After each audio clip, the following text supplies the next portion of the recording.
afternoon, good people, and sorry for the delay.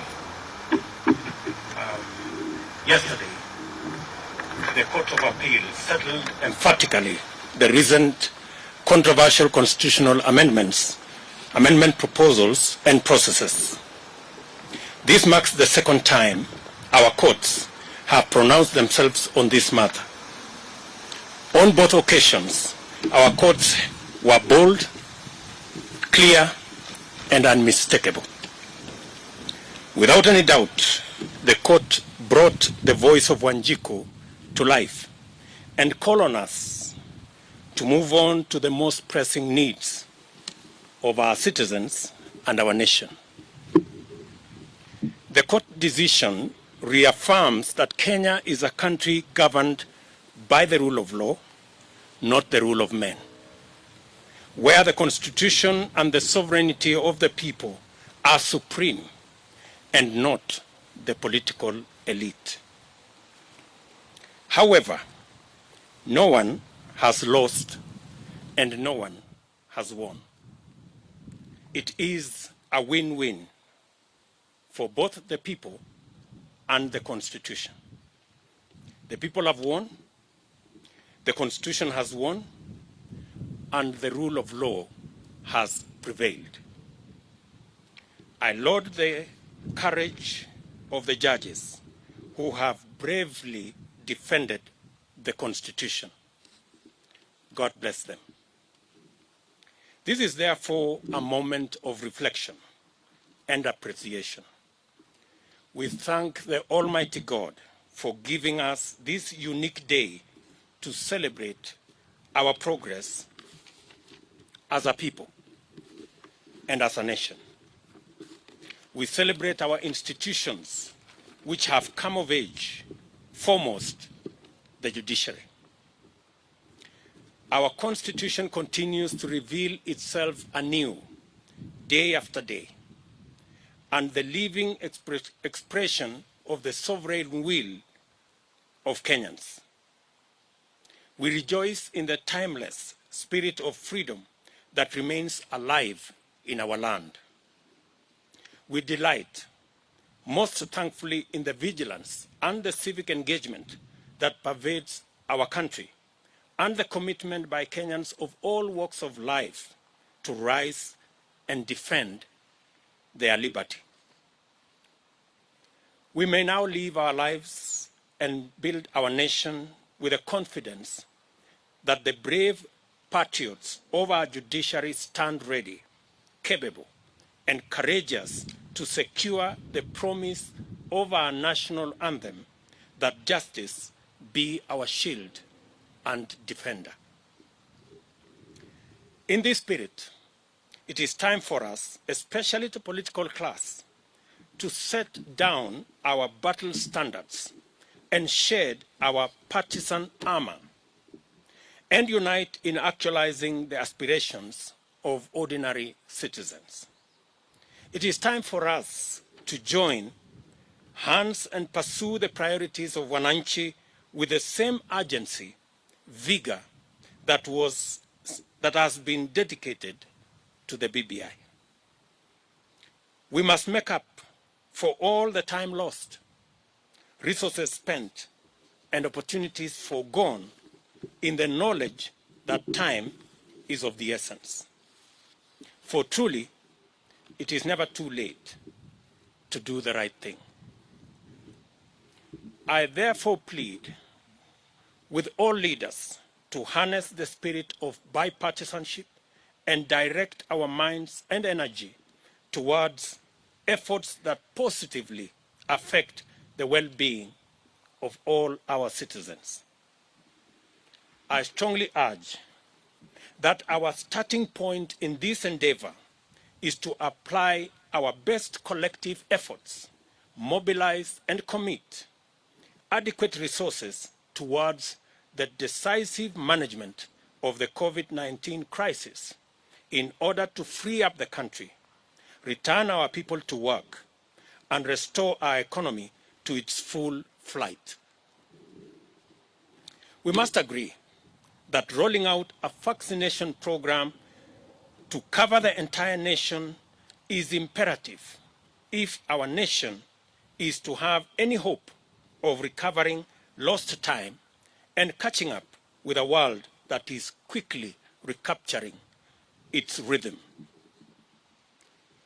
Nothing can stop us from achieving full success if we are all united in purpose and pursue this goal with the resolute momentum, energy, and resources previously earmarked for constitutional change. Together with this, we must urgently retrace our path to the Big Four agenda, which packaged a comprehensive raft of policy interventions, programs, and projects aimed at creating millions of jobs for our young people, rejuvenating our agriculture and livestock sectors for food security, agro-processing, value addition, and manufacturing, and also securing the health of millions of citizens through the universal health coverage. I have held extensive discussions with legislators, and we have agreed to fast-track the long-delayed amendments to the NHIF Act in order to unlock the dream of achieving our universal health coverage that was part of our Big Four plan. We have also agreed on a similar initiative to reintroduce amendments to the Housing Act to establish the framework for the actualization of the housing fund that is a prerequisite for unlocking the housing program envisaged under the Big Four plan. This will set the stage for the achievement of the housing pillar of the Big Four agenda. The housing plan's twofold promise of making affordable housing available and also creating millions of jobs for young people is the sort of intervention this country needs for this critical moment. We should work with Parliament in its full bipartisan strength to create the legislative framework required to facilitate mobilization of resources necessary to radically transform agricultural production and productivity. This should enable Kenyans to achieve food security and nutrition sufficiency and create a surplus for diversified agro-processing and manufacturing under the industrialization plan. This effort will finally rise to the challenge of moving over 2.5 million families from food nutrition poverty and perennial dependency on food relief. Going forward, we shall need to focus on strengthening and recalibrating our economic policy and programs to deal with the most pressing, the most urgent, and the most consequential needs, beginning with a deliberate, thorough, and purposeful reckoning with the chronic problem of youth unemployment.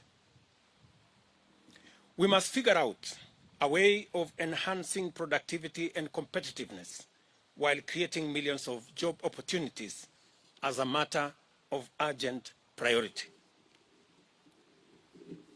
A related and urgent intervention that will help in this effort will be to reorganize and consolidate financing of micro, small, and medium enterprises to liberate them from the chokehold of Shylocks and an exorbitant interest rate regime that presently stifles the promise of meaningful growth and stalls the possibility of enterprise development and wealth creation.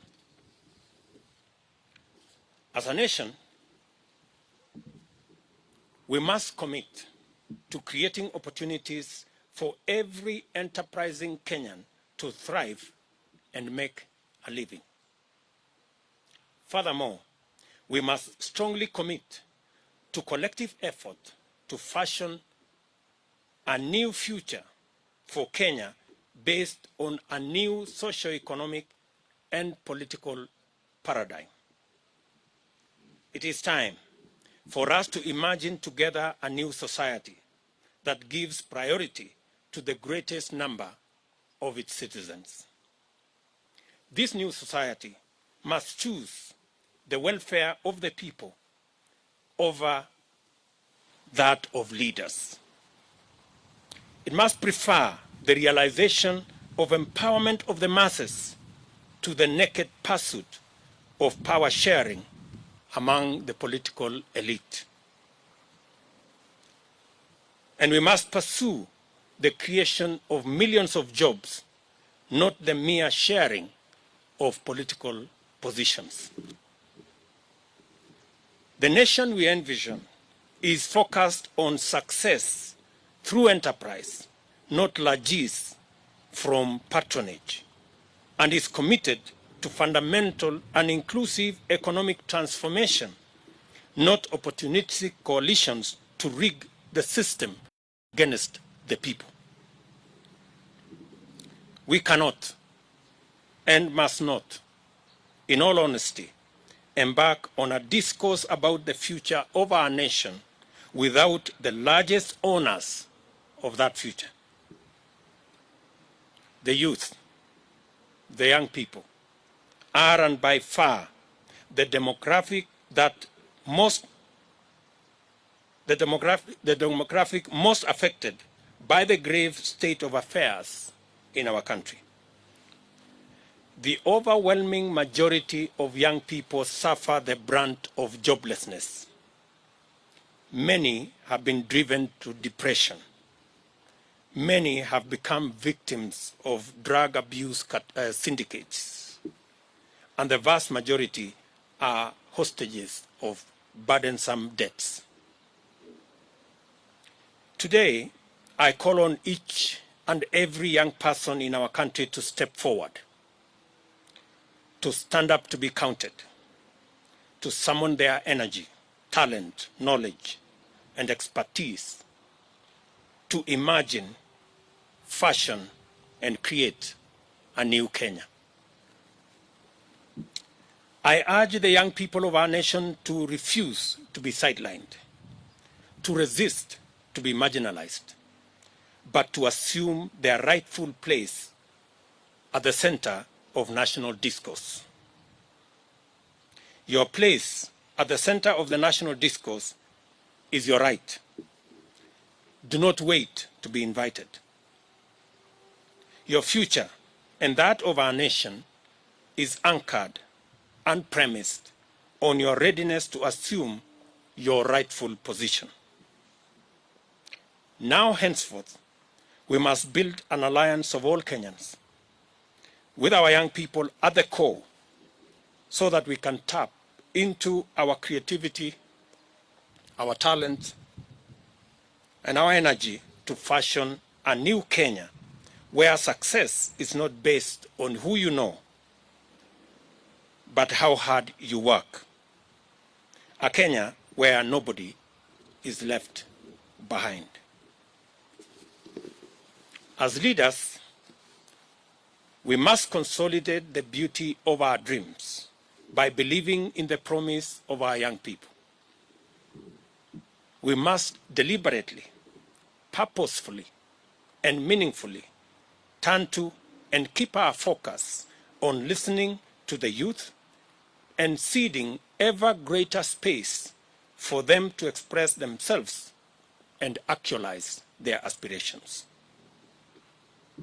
The issues affecting our young people must be our most important priorities, and they must be at the core of all future-oriented policies and actions. United as brothers and sisters in this great task, with the Almighty God going ahead of us, let us build this, our nation, together. Thank you very much.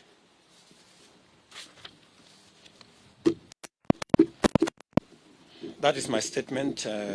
I will take one or two questions, just to make sure that there is sufficient understanding of the statement I have made.